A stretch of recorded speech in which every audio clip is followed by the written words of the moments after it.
Now let us consider the Sefirot.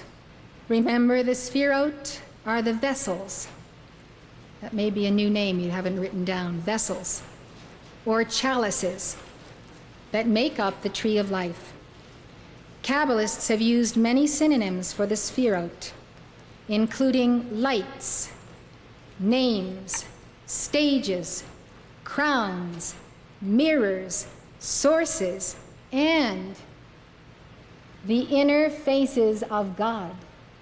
The inner faces of God. Rabbi Moses Luzzatto, an 18th century Kabbalist, thought of the Sefirot as transformers that decreased the intensity of the light of Ein Sof.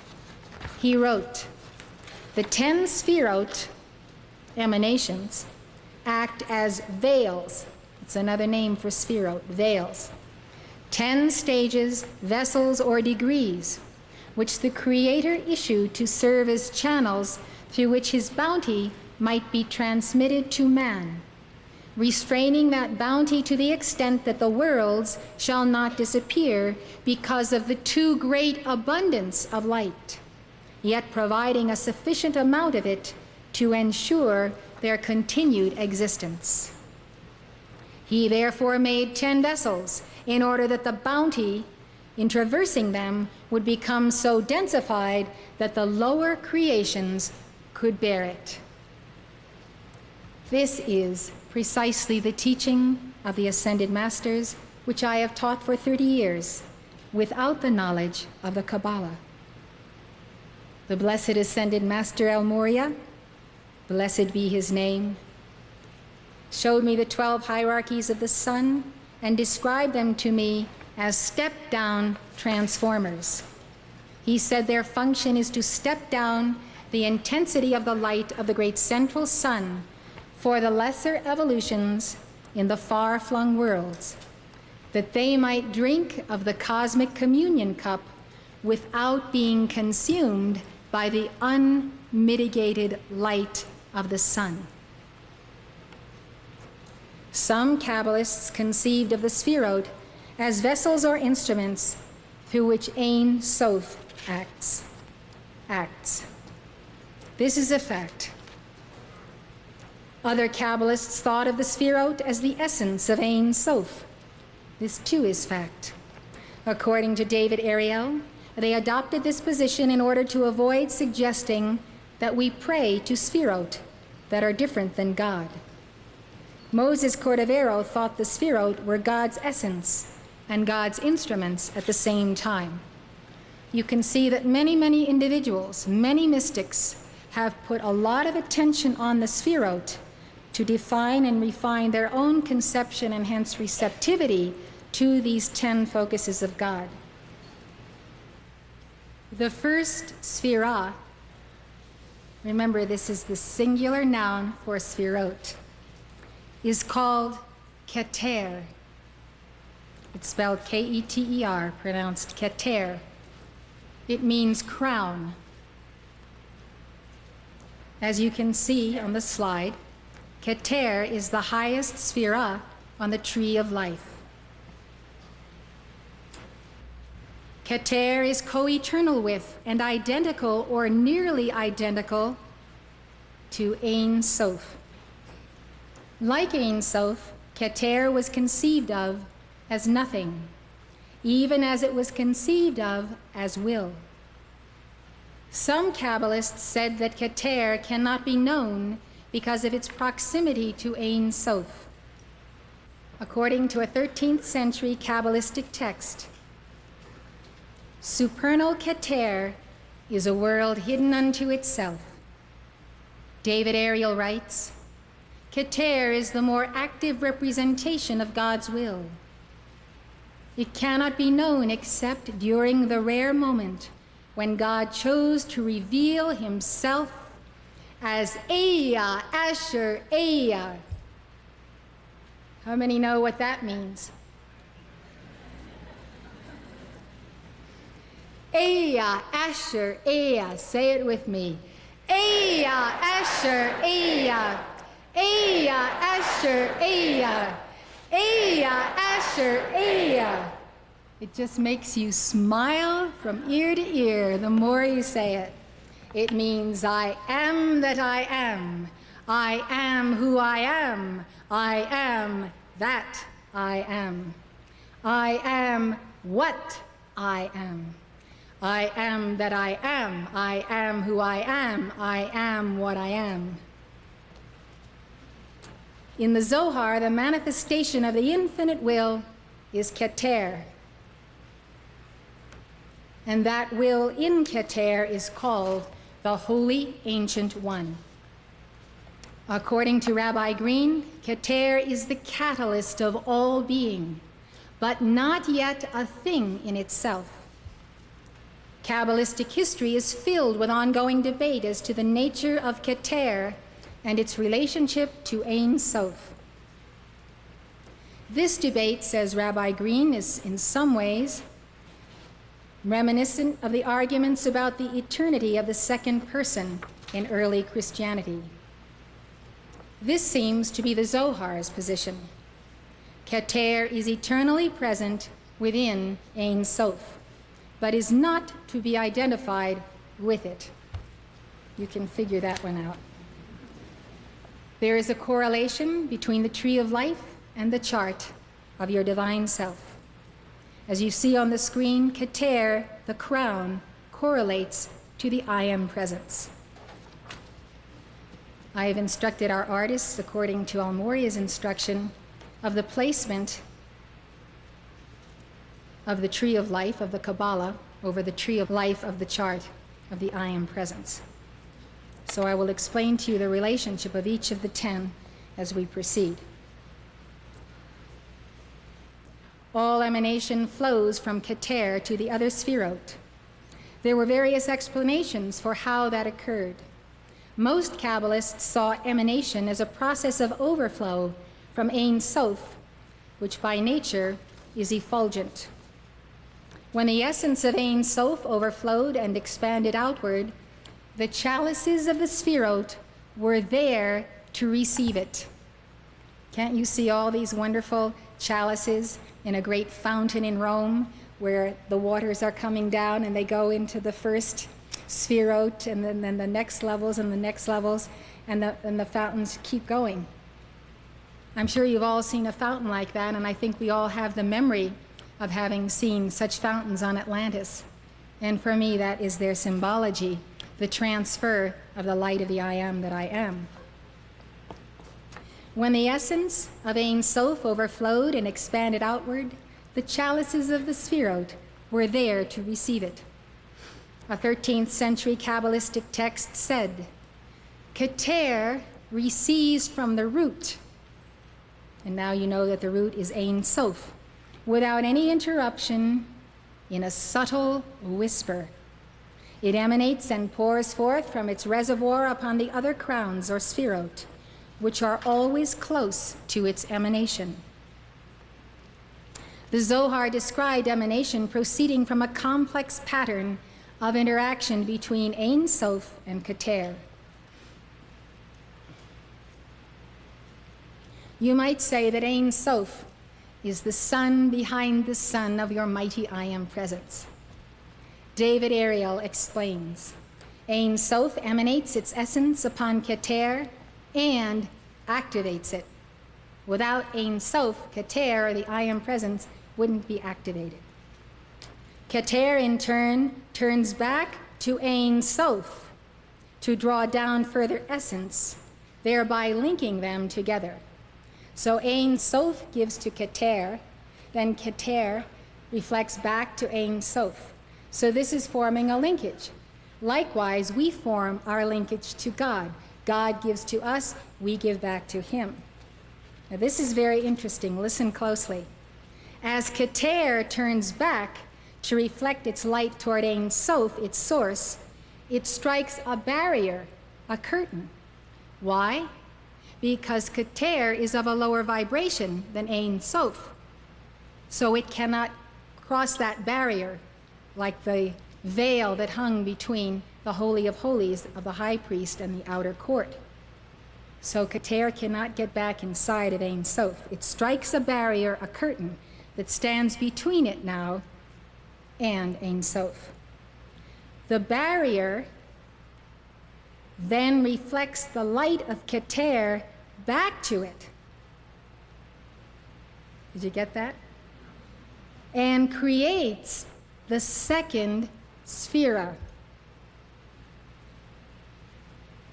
Ein Sof gives light to Keter, Keter gives it back to Ein Sof, strikes the curtain throws it back and creates a new Sefirah. The process of emanation and reflection creates the 10 Sefirot. Keter is the means by which the infinite God makes all other creations possible. It is the transition between God's infinity and the finite world. Now I will give you the names for the 9 Sefirot. Those of you who can see a screen will see the names written. This is how they are pronounced. These 9 Sefirot emanate from Keter. Chokhmah, wisdom. Binah, understanding. Chesed, love. Gevurah, power. Tiferet, beauty. Netzach, triumph. Hod, majesty. Yesod, foundation. And Malchut, kingdom.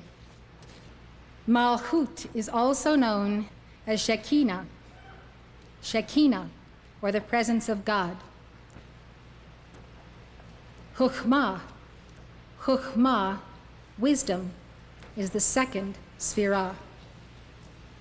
As you can see, it is the highest Sefirah on the right-hand side of the tree. Keter, you recall, is nothing. Chokhmah is the first or primal point of creation. This is the point from which the Big Bang exploded. It came into manifestation through an act of will by Ein Sof and who? Keter, right. Kabbalists call this point beginning because Keter, which is eternal, has no beginning. According to Zohar, beginning is the first command or utterance. As Charles Ponce explains, that means that beginning is the first word of creation. Chokhmah is also called being. It contains the blueprint and all the archetypes of creation. Rabbi Arthur Green explains, everything that is ever to be already exists in that infinitesimal point as it emerges within God. You could say that of the scientist's Big Bang theory. Everything that was to come into being existed in that single point of light just before it exploded. As the first defined being, Chokhmah becomes the source of all further being. Chokhmah itself is the archetype of masculine generative activity and is often called Abba, or Father. Thus, Chokhmah, or God's wisdom, is the father of all creation. According to the Zohar, as soon as Chokhmah, the primal point, came into manifestation, it was surrounded by great light. The light expanded into a circle, which they call a palace, which formed the third Sefirah, Binah. As you can see on the screen, Binah is the upper Sefirah on the left-hand column of the tree. Binah is usually translated as understanding. Like some Hebrew words, Binah does not translate easily into English. In addition to understanding, Binah can also be translated as intelligence, insight, and discernment. The real meaning of the Hebrew word Binah lies within this cluster of English words. In the same way that Chokhmah is masculine and active, Binah is feminine and receptive. While Chokhmah is called father, Binah is called Ima, or mother. She is the divine or supernal mother in a passage describing the process of creation within Ein Sof prior to manifestation. The Zohar described Binah as a spring. From deep within the flame, there flowed a spring, out of which the colors were drawn below. From the spring will bubble forth in an unending creative stream the 7 remaining Sefirot and all the lower worlds. But Binah does not act alone. Chokhmah and Binah are the original parents, our Father, Mother, God. Together they create the 7 lower Sefirot, and then all creation, animate and inanimate. According to the Zohar, Chokhmah's seed, or point of light, entered Binah's palace or womb. There followed a cosmic conception that the Zohar depicted as an explosion of light. You couldn't have done a better job in paralleling this to the Big Bang theory of creation if you had actually followed the scientists' theories as you were writing it. As soon as the seed enters the palace filled up with light, from that light are poured forth other lights, sparks flying through the gates and giving life to all. End of quote. Binah is not only the womb of the great mother from which all creation came forth, she is also the return. As conceived of in the Zohar, Binah is the loving one to whom all will return at the end of time. For one 11th century Kabbalist, the name of God associated with Chokhmah as Yah means the eternal. Yah is made up of the Hebrew letters Yud and He. It is an abbreviation of the sacred name of God, or the Tetragrammaton, Yud, He, Vav, He. Yud is a masculine letter and denotes wisdom. He denotes the feminine principle, understanding. So your father is wise, your mother is understanding. According to Rabbi Aryeh Kaplan, the reason why this name as a whole is used to designate wisdom is because wisdom cannot be grasped except when it is clothed in understanding. So your mother teaches you the wisdom of your father. She gives you the understanding of your father and his wisdom. The name of God associated with Binah is Yud, He, Vav, He. Usually Yud, He, Vav, He is pronounced Adonai, meaning Lord. When associated with Binah, it is pronounced Elohim, Elohim.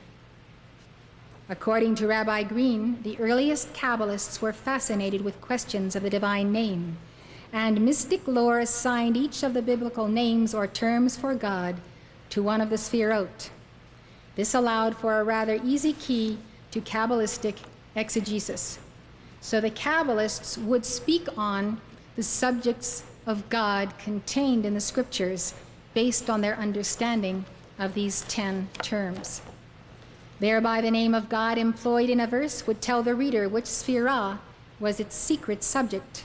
In this context, the name Elohim, Elohim, the generic term for God in Hebrew, was attached to Binah. Since this is the word used in the opening verse of Genesis, listen to this now. The Zohar offers a radical new twist to that verse. Remember, in the beginning God created. God is now the object rather than the subject of the verse.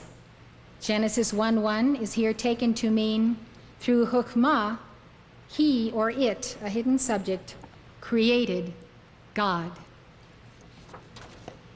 In other words, according to the Zohar, the first 3 words of Genesis, Bereshit bara Elohim, which translate in the beginning God created, actually mean by the means of the Sefirah called beginning, that is Chokhmah, Ein Sof created the Sefirah called Binah or Elohim.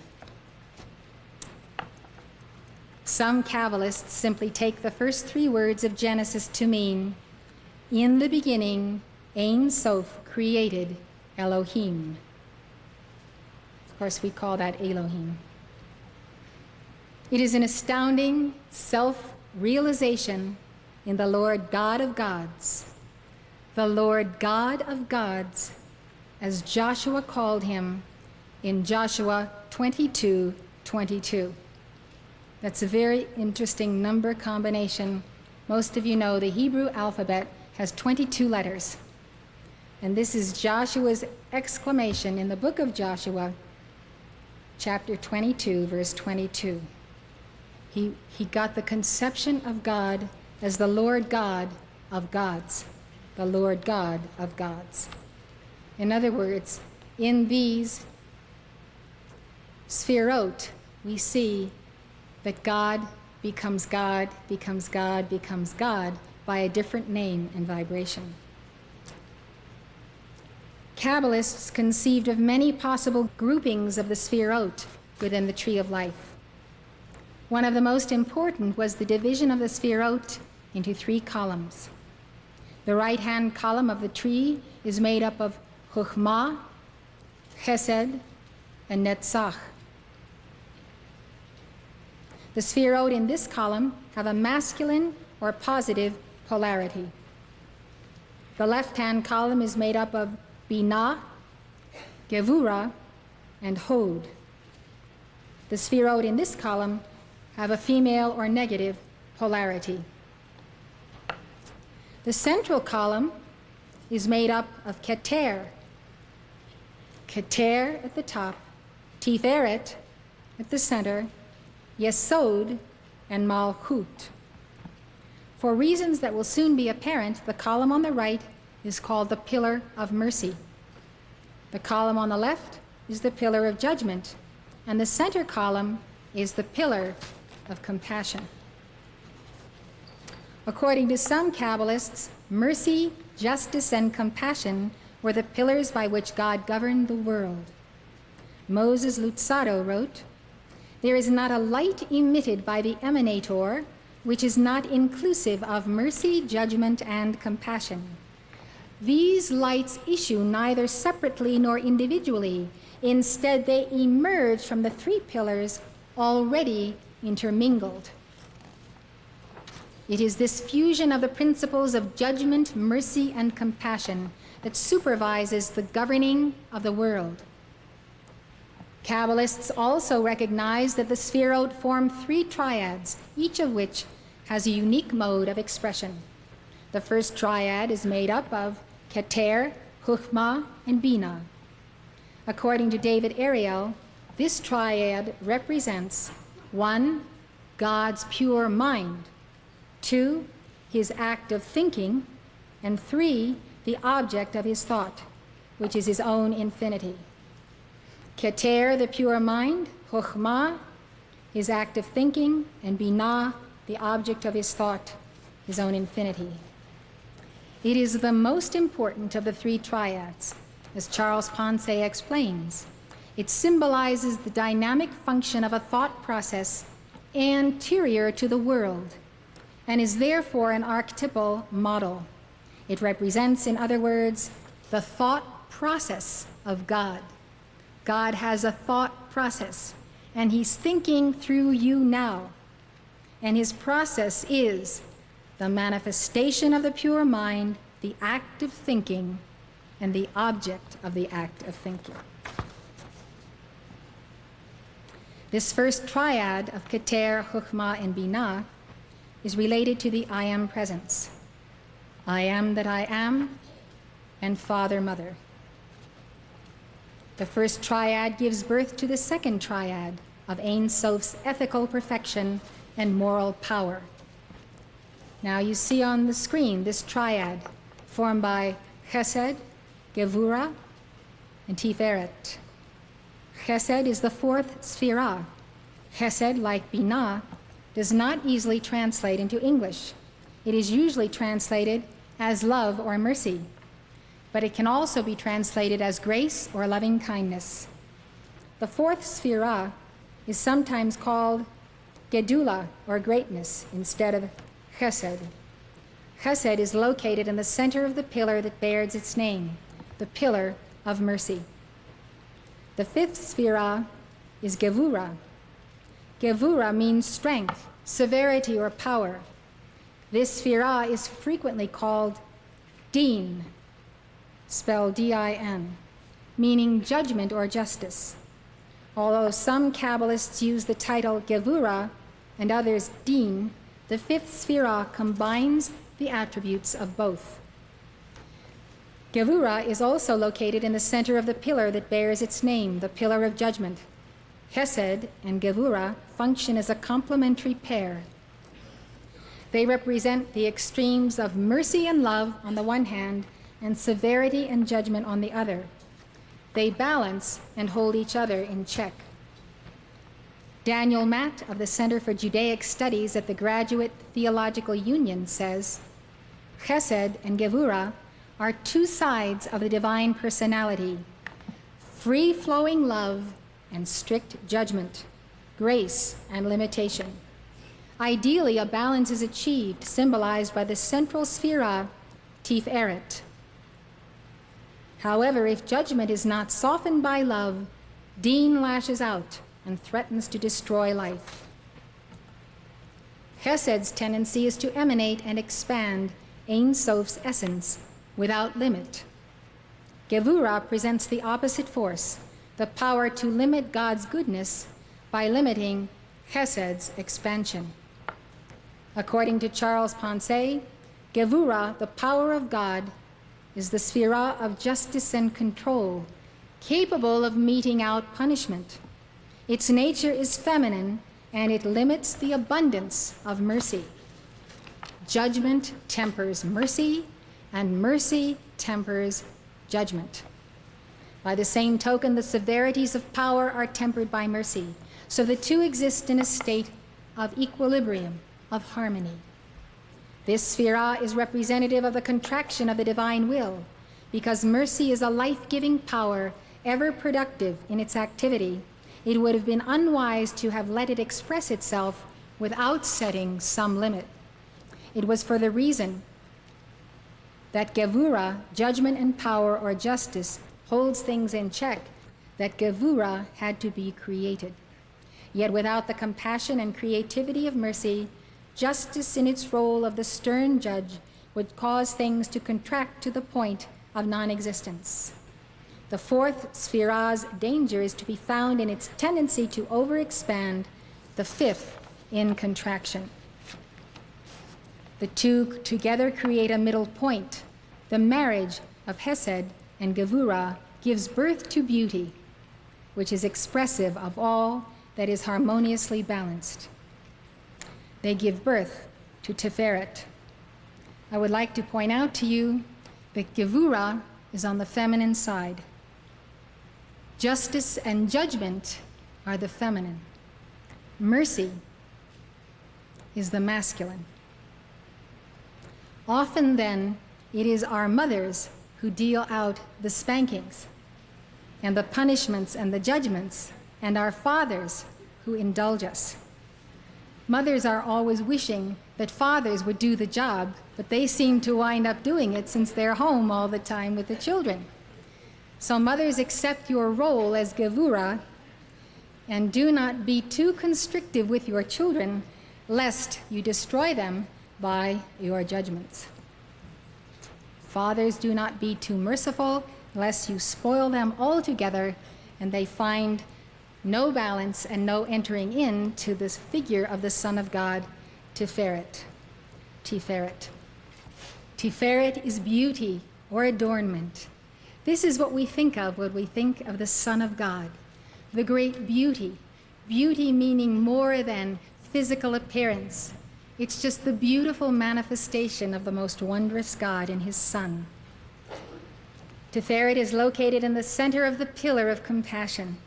The pillar takes its name from Rahamim, or compassion, the alternate title for Tiferet. The central pillar unites the pillars on the right and the left, and Tiferet harmonizes, conciliates, and unites the polar influences of mercy and judgment. This is another reason why Jesus said, referring to the universal God in all of us, "Without me, you can do nothing." Without that living Christ, there is no compromise, there is no resolution. This Son of God is available to all. We see the great tragedy of non-resolution, where the Christ, the Son of God, is not made the Lord of all. We see it in Yugoslavia today, with a tremendous slaughter that is simply unconscionable, unimaginable. We see it in the Middle East, where it has been for thousands of years, of the warfare of the opposing sons of Abraham, Isaac and Ishmael. Unless you come to the point of Tiferet, you will not have the balance of judgment and mercy. We need to recognize that in ourselves, totally inside of ourselves. All the Sefirot are unique, but Tiferet is especially so. Tiferet is the son of Chokhmah and Binah. He is the great mediator, the Son of God. There are several passages in the Zohar which establish this relationship. One reads, "The Blessed Holy One has one son who shines from one end of the world to the other. He is a great and mighty tree whose head reaches toward heaven and whose roots are rooted in the holy ground." The words mighty tree are a Kabbalistic reference to Tiferet, which is the trunk of the tree of life. Another passage in the Zohar said that the name of the Son of God is both Yud-He Vav-He and Yisrael. Yisrael. It reads, "Israel is his name, as it is written, my firstborn son, Israel. All the keys of faith hang from Israel." According to Daniel Matt, Israel in this passage is not earthly Israel, but its divine archetype, the central Sefirah, called Beauty of Israel. In other words, this passage refers to Tiferet. So we see that the Son is not only the Son, but the entire community of Israel, which is intended to mean as a word all of the sons and daughters of God, the light bearers of cosmos, worlds without end. And Israel simply means all who are real, partake of the body of God, the mystical body of God, which is the body of the universal Son. And we are all cells in that body of the living Christ. In these passages, the Zohar was endorsing neither Christianity nor Jesus. Matt points out that the Zohar never mentions Jesus by name, but rather makes it quite clear that the Jews do not need him. Instead, Rabbi Moses de Leon, the Zohar's author, takes the position that all Jews are sons of God. Matt goes on to say that nevertheless, the use of such language and imagery by a Jewish mystic in Christian Spain is remarkable. The author of the Zohar is translating Christological formulations into the language of Kabbalistic myth. Now you can see on the screen, Tiferet, the Son of God, is the Holy Christ self. To me, there is a very fundamental and simple misunderstanding between the Jewish mystic and the Christian mystic. And it is very simply dispensed with. And if it could be understood and accepted, there would no longer be a barrier between Christian and Jew. We have just read the Jew's concept that every Jew is a son of God. Implicit in that concept is that he has that Tiferet, that point of sonship within him. So why does he need this Jesus, whom Christians say is the exclusive Son of God, the Word incarnate, and there is no other Son of God, no one else can be the Son of God, and you can only be saved through this particular Son of God, Jesus Christ. This is a flesh and blood, idolatrous concept. When you realize that the seed of the Son of God is in all, and that the Jews know that they have the seed of God in them, they simply cannot put together the pieces of a Christian doctrine, which Jesus Christ, of course, never taught. So if you say to the Jew, which we all would say, why, of course you are a son of God. And the same Christ, or the same Son that is in you, is in me, and is the potential of God identified being in all who have come forth from the heart of God. If this explanation could be given, what is there left to argue about? To me, the only Jewish exception to Jesus Christ is Christian doctrine and dogma.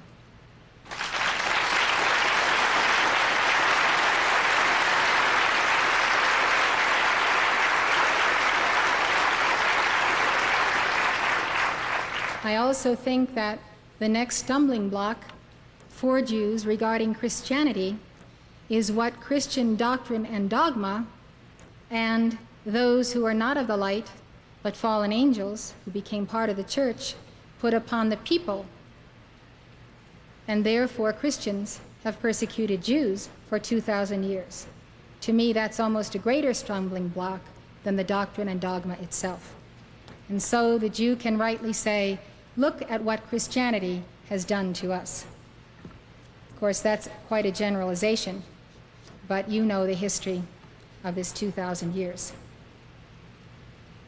So, one of the cardinal principles of Kabbalah is that the universe is composed of opposing forces. These forces are rooted in the Sefirot, particularly the polar Sefirot of Chesed and Gevurah. As we have seen, the extremes of mercy and judgment are brought into harmony in Tiferet. But Tiferet, in its role as mediator, is also the point of harmony between all the Sefirot. As David Ariel points out, because of its pivotal role as harmonizer of the various opposing tendencies, Tiferet is regarded as the axis and stable center of the Sefirot. Tiferet has many names. It has been called Heaven, Son, and King. So we call Jesus the King of Kings and Lord of Lords. It has also been called the Blessed Holy One, which is the standard rabbinic name for God. According to David Ariel, Tiferet was understood to be the subject of many traditional prayers. It came to symbolize the aspect of God that was known as the traditional God of Judaism, the God of the Hebrew Bible.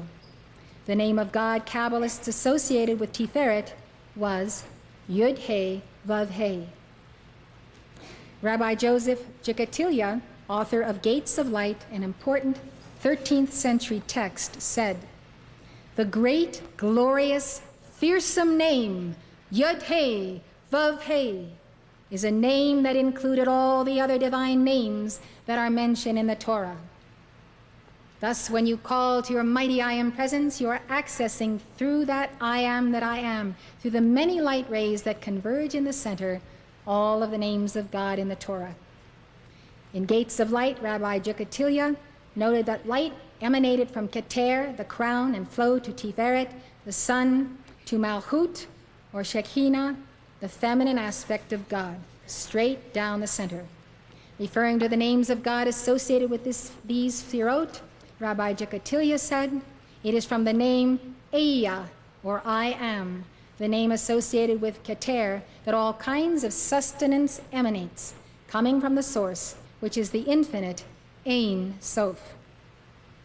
It then proceeds through a series of steps until it reaches the blessed name Yud-He Vav-He. From the name Yud-He Vav-He, all spiritual channels flow. The flux is transmitted to the name Adonai, which means Lord. It is the name associated with Malchut. The name Adonai is therefore the storehouse, containing all of the king's devices, and it is the essence that distributes these to all the creation through Malchut. It nourishes and sustains all things through the power of Yud-He Vav-He that is in it. Now the third triad consists of Netzah, Hod, and Yesod. According to Gershom Scholem, many Kabbalists saw the first triad as the realm of intellect, the second as the realm of the soul, and the third as the realm of nature.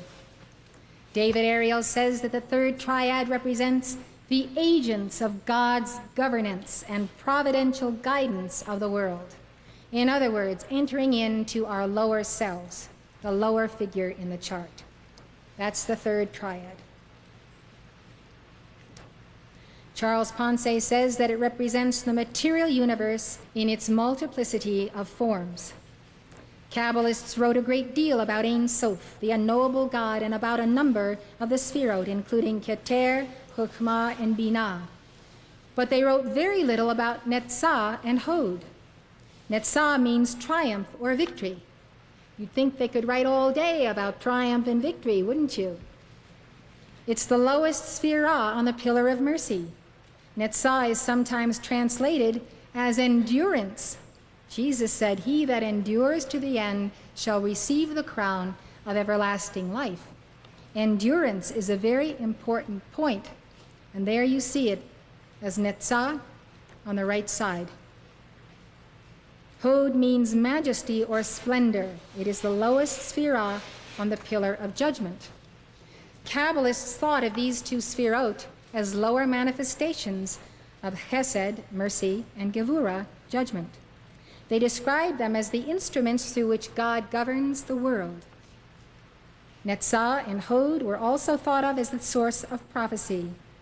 Yesod, foundation, is the ninth Sefirah. Yesod, right between Tiferet and Malchut, between the mother and the son. Some Kabbalists called it Yesod Olam. Yesod Olam, the foundation of the world. Daniel Matt explains, Yesod represents the procreative life force of the universe. He is also called Tzaddik, righteous one. And Proverbs 10:25 is applied to him. The righteous one is the foundation of the world. You can see that those who wrote the scriptures were writing very specific teachings and keys that could only be understood by those to whom the keys were given. Yesod is the axis mundi, the cosmic pillar. The light and power of the preceding Sefirot are channeled through him to the last Sefirah, Malchut. The first 9 Sefirot, divided into 3 triads, form a blueprint for all existence. Malchut, kingdom, is the 10th Sefirah. It is located at the base of the pillar of compassion. Malchut relates to the lower figure in the chart.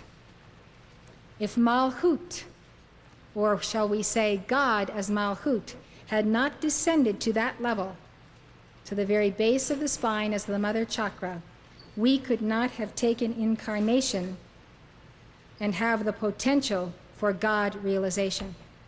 This is the tremendous mercy of God to allow the Divine Mother to descend to that level. And so her wellspring is springing up within us continually.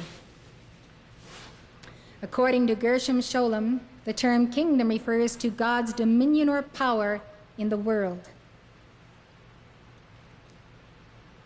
As I said earlier, Malchut receives and absorbs the qualities of the other Sefirot. It is the vessel through which the others act. It reflects all aspects of divinity. As all aspects come from Keter, so all aspects are reflected back into the world and to Keter through the Divine Mother. According to Gershom Scholem, God reaches his complete individuation through his manifestation in Malchut. Here he is called I. This conception is summed up in the common statement that through the process of emanation, nothingness, Keter, changes into I, personhood. We go from the impersonal impersonality of God, as Saint Germain charted this, at the very top on the north side, to the personal personality. Keter, the absolute impersonal. Malchut, the absolute personal. Kabbalists recognize that the 3 letters which make up Ayin, the Hebrew word for nothingness, also form ani, the Hebrew word for I. Kabbalists used to play on words to express the idea that the process of emanation began with a primal nothingness, or ayin. They saw the ayin unfold. That's spelled A-Y-N, but it is pronounced ayin. They saw the ayin unfold step by step to the Sefirot until it became the divine ego, or I, or ani, in Malchut. Malchut is known as the daughter of the king. She is the bride, the mother, and she is the entire community of Yisrael. As I was saying, the entire body of God. This mother manifests through the whole body of God of the cosmos. Mother is community. As I said earlier, Malchut is also known as Shekinah. Shekinah, the feminine aspect of God. Shekinah is the most accessible aspect of God's being. She is also the door through which man must pass to reach the other Sefirot. Only then can he begin the ascent up the ladder of perception of the divine mystery, as Gershom Scholem put it. It is the flaming cherubim who keep the way of this tree of life at the door of Malchut. Malchut is the means whereby we enter, because we are in the lowliest state of the flesh. We cannot begin our exercises of meditation with Keter. We have to work through from the bottom and go back to God by these 10 steps. And the mystics took their entire lifetimes and many lifetimes to embody the qualities of each of these Sefirot. So the mighty I Am present, surrounded by the causal body of 7 concentric spheres. These spheres are actually the Sefirot. Every one of those spheres from the center outward are the 10 Sefirot, and some of them combine.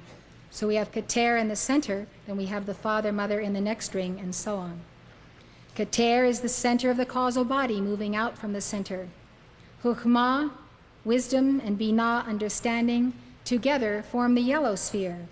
Chesed, love, and Gevurah, judgment, make up the pink sphere. Tiferet, beauty, is the violet sphere. And incidentally, the violet flame is the great leveler, normalizer, transmuter, the balancer, the one that brings all things into harmony. Netzah, victory, and Hod, splendor, form the purple sphere. Yesod, foundation, is the green sphere. And Malchut, kingdom, is the blue sphere. Before we go any further, let us consider how Kabbalists dealt with the problem of evil. You are going to find this one of the most amazing teachings on how did evil begin that you have ever heard anywhere in any teaching. Kabbalists were well aware of evil forces. Both popular Judaism and rabbinic literature talked about demons and evil spirits. The rabbinic literature also talked about Satan and its counterpart in man, the, quote, evil urge in each individual that entices him to sin.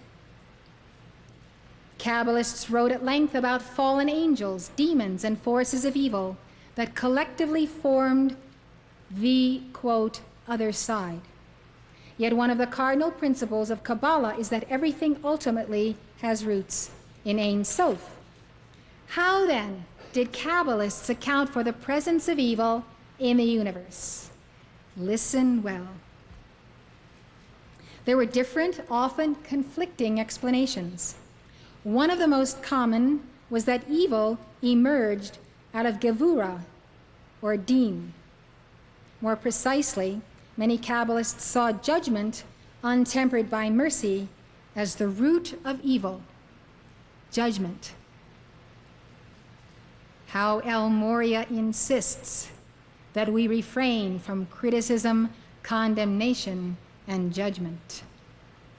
This is why Judgment untempered by mercy is the root of evil. So if you express judgment of another untempered by mercy, you are tying into the roots of evil.